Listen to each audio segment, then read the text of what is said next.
I don't tell this part of my story a lot. I don't talk about it a lot because people honestly don't like to hear stuff like this. They don't like this hard truth, but I decided to tell it. When I was a very young child, I had what my parents and my family called an imaginary friend. She wasn't really an imaginary friend because I remember I could see her, I could talk to her, she talked to me, but I went along with, to me, they called her imaginary, so that's, as a, children just believe what they're told. So I thought that's what you call her, an imaginary friend. She was not imaginary. I have since learned that she was a demon. That's the part people don't like to hear, but it's the truth. I didn't really like her a lot. I just accepted her because she was always there.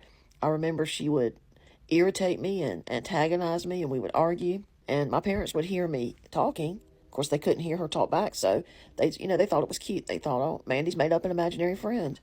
She wasn't imaginary.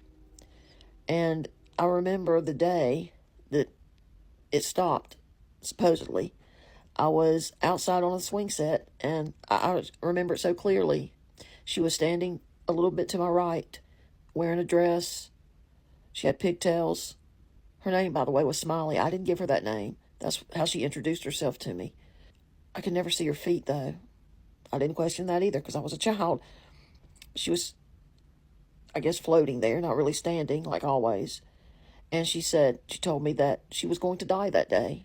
I think it shocked me a little bit, but I just accepted it. And for some reason, I got off the swing set and I walked all the way around to the front door and knocked on the door, and my mother came and answered it, and she was surprised to see me. And I announced to her that Smiley was dying that day, and she thought it was cute, as always. And she said, okay, and I said, okay, and then I started to walk away. As I was leaving, I heard Smiley talk to me again. And I started to answer, and she said, no, that's not me. That's your thoughts. I'm dead, remember? And I just accepted that.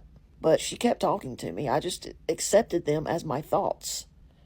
She talked to me until I was 31 years old, when I was a member of a spirit-filled church, and I had people pray for me. And this is another truth people don't like to hear, but she was cast out of me, along with some other spirits.